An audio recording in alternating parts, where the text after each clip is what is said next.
Threats by author Rodney D. Brooks.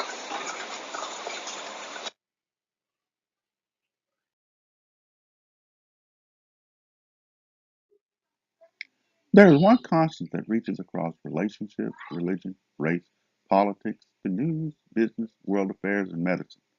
And this common thread is called a threat. A threat can strike fear, motivate, inspire, change, crush, and rally people to do and act in ways that are not always predictable. Animals respond to threats physically through noise, chemical releases, and physical changes in the body, driving a behavioral change in the animal. People who feel threatened are often driven toward action. So, are threats good or bad? Are they needed to drive certain behaviors? Are we stagnant or complacent without threats? Are we lawless without threats? Do we plan our lives around the promises of the future or around threats towards the future? Are our future and hopes dashed and drowned out by uncertainty and anxiety? One has to wonder if threats are essential to sustaining continual progress by mankind. Learn how the various sectors of the society are affected by threats in this unique and thought provoking study.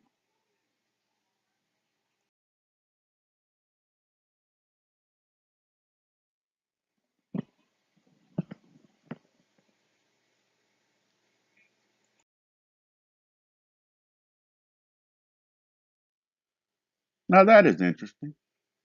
My name is Bobby Earl Watson, and I'm a 53-year-old machinist from Louisiana.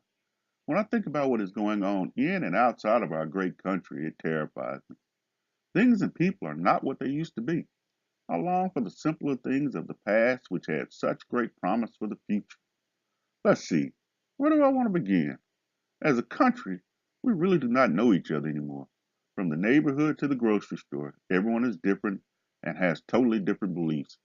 This whole terrorism thing is enough to make you wonder if the end times passed us and we're left here. Who could ever imagine something like 9/11 on our soil? That is crazy. Never in my lifetime would I have ever suspected that we cannot own guns to use for the simple pleasures in life like hunting. Hunting is about as American as apple pie. Now suddenly that is a problem.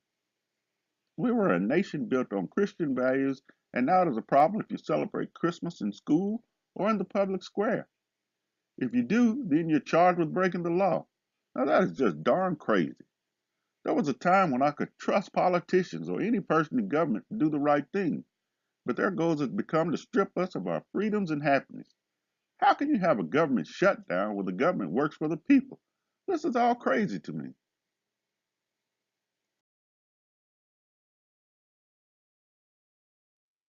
Good, decent folks who work hard and must give up their health care so someone else can have it. The schools are no longer about putting America first. There's some crazy idea of diversity. We're Americans, and that should be the only thing taught. I think police brutality is wrong, but we have to have law and order. I agree we all should be treated with dignity and respect, but what does that have to do with protesting the flag? The flag represents us all, and all lives matter, not one particular group. We're a Christian nation. It really upsets me when people are trying to change that. We're the only country that is conforming to everything outside of this country, as opposed to them conforming to us. I'm not sure where it all started or who started it, but this country had good, decent folks in it at one time, and it did not matter what color they were. Blacks and whites went to church together, ball games together, and everything together because we were all Americans. So you ask me about the future, and I say it looks grim. America is not as great as it used to be. I want to be great again for all people.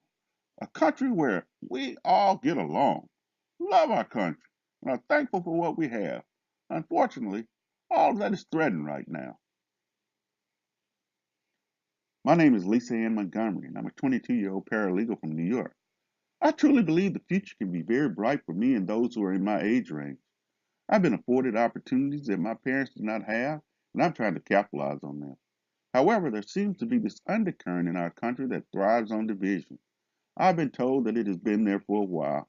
It seems like we're a society that does not want to be able to share in those things that are given to us in this Constitution regarding life, liberty, and the pursuit of happiness. You know what? I've misspoken. It is just not in this country. It's throughout the world. It appears that everyone is jealous, hostile, or threatened by others' beliefs, opportunities, and success.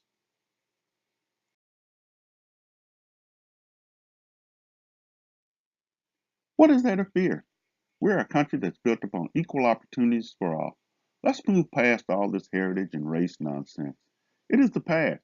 Let's move towards the future. I do have some challenges that I really pay attention to, and they're with our major corporations. I don't see many of them embracing the inclusive workforce and a clean and stable environment. There is no threat to a business for doing these things. It appears that our corporations are putting their profits ahead of being good stewards to the resources they've been granted.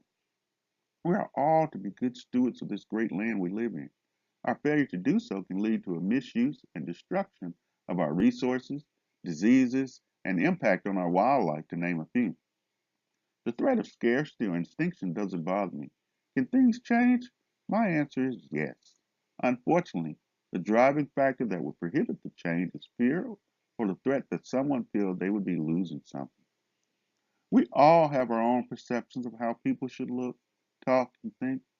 Often we hear the words and see the actions, but rarely do we know what factors are driving the behavior. I will continue to strive for a more inclusive society that does not leave anyone behind. I want us to have a colorless society with less emphasis on our heritage and more emphasis on all being on one accord, uplifting each other. I believe these divisions around sex, age, social status, religion, and national origin are really the problem. Why would I not want a fellow citizen or a human to have health care, decent education, food, shelter, and an opportunity to be the best they can be? I truly believe we can get there. The two individuals above are fictional characters with fictional pictures. However, behind the words is something more powerful that shapes our day to day lives. We will look to explore what this powerful force may be.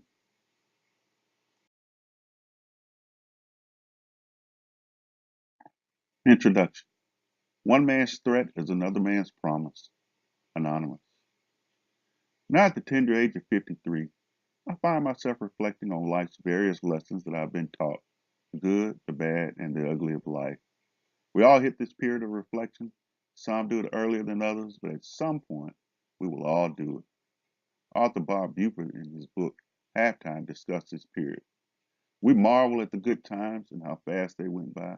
We're amazed at how 20 years ago seems like yesterday. Scripture tells us in several places of the fact that's fact. Here are a couple. James 4:14. Yet you do not know what tomorrow will bring. What is your life? For you are a mist that appears for a little time and then vanishes. Psalms 144:4. Man is like a breath. His days are like passing shadows that passes away. As we reflect on the various stages of our life and the various major events that have taken place, sadness may creep into our thoughts as we truly begin to understand what change is about. We often try to see if there's been anything constant in our lives. We often reflect on our faith and family as they relate to something being constant, but we quickly realize they've been in a flux of change, ranging from birth to deaths and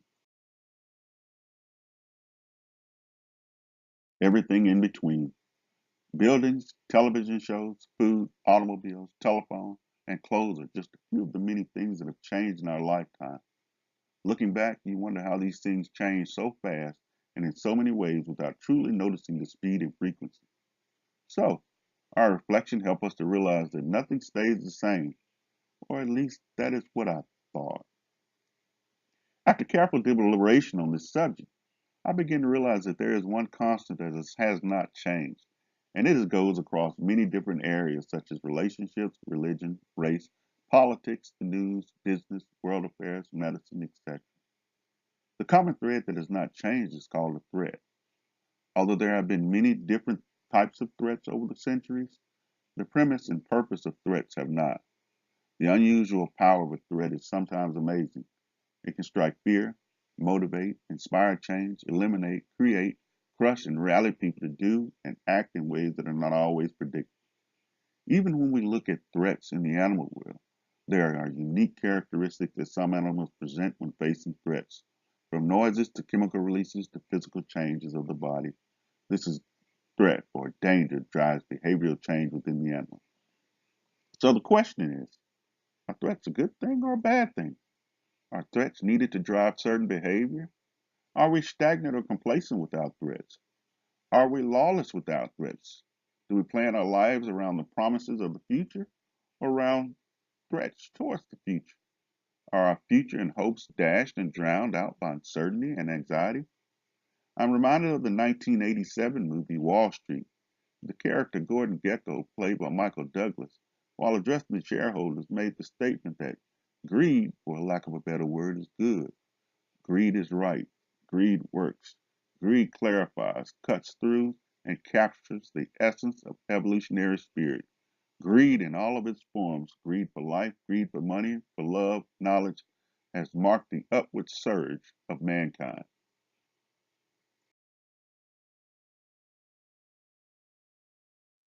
I guess one would have to wonder if threats are essential to the better sustained continued progress by mankind. Are threats the true engine that drives mankind's longevity?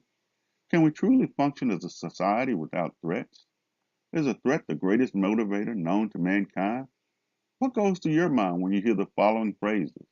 Threat to mankind, threat to civilization, threat to our way of life, threat to society, threat to humanity, threat to my life, threat to the business, threat to the party, threatening weather in the area, and threat to the environment.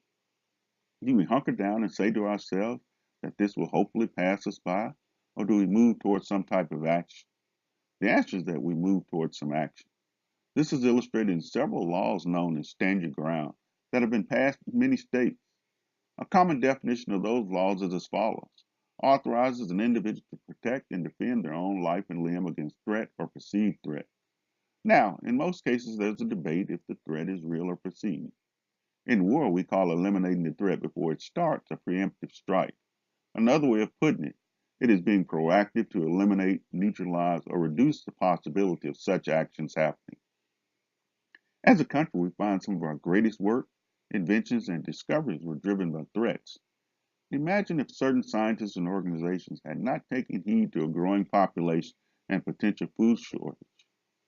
Or how about the threat of rubber being scarce during World War II, which led to the breakthrough of synthetic rubber as a substitute? Where would we be? The challenge of the Dust Bowl in the 1930s ravaged our ecology and agriculture. This ongoing threat led to improvements in how we plant our crops.